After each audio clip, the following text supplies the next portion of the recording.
ప్రభుత్వం వచ్చిన కొన్నాళ్లకే ఒక రిటైర్డ్ ఐఏఎస్ హైదరాబాద్ లోని తన నివాసానికి కొందరు ఏపీ ఐఏఎస్లను పిలిపించుకుని జగన్ కు ఎలా సహకరించాలో గీతోపదేశం చేశారు. ఈ వ్యవహారాన్ని అప్పట్లో ఏబీఎన్ ఆంధ్రజ్యోతి వెలుగులోకి తీసుకొచ్చింది. దీంతో కంగుతిని మీటింగ్లు ఆపారు.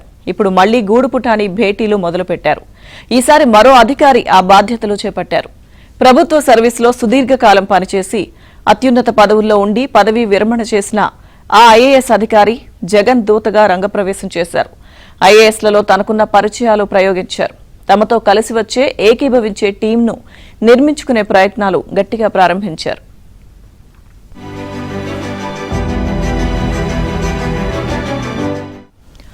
జగన్ దూతగా సదరు రిటైర్డ్ ఉన్నతాధికారి విజయవాడకు వచ్చారు.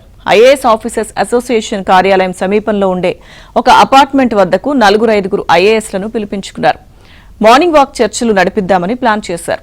అయితే అక్కడ సురక్షితం కాదన్న ఉద్దేశంతో మకాం మార్చారు. విజయవాడ క్లబ్ రోడ్లో ఉన్న ఒక అపార్ట్మెంట్ను వేదికగా చేసుకున్నారు. దాని యజమాని ఈ రిటైర్డ్ పెద్దాయనకు జిగిరి దోస్త్.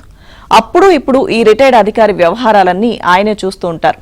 ఆయన ఫ్లాట్లో కూర్చుంటే ఎవరికంటా పడే అవకాశం ఉండదని భావించారు. కానీ మ్యాటర్ లీక్ అయిపోయింది. శుక్రవారం ఉదయం 8 గంటల సమయంలో ఈ మాటామంతి మొదలైంది. 10 గంటల దాకా కొనసాగింది. 6-7 ఐఏఎస్లతో పాటు మరికొందరు ఉన్నతాధికారులు మొత్తంగా డజన్ మంది ఈ భేటీలో పాల్గొన్నారు. ఆ ఐఏఎస్లలో అందరూ కార్యదర్శి స్థాయి అధికారులే కావడం గమనార్హం.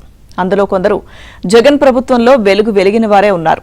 ప్రస్తుతం కీలక శాఖల్లో పనిచేస్తున్న వారు ఉన్నారు. ప్రభుత్వ పెద్దల అతి ముఖ్యమైన శాఖలు చూసేవారు కూడా ఉన్నారు.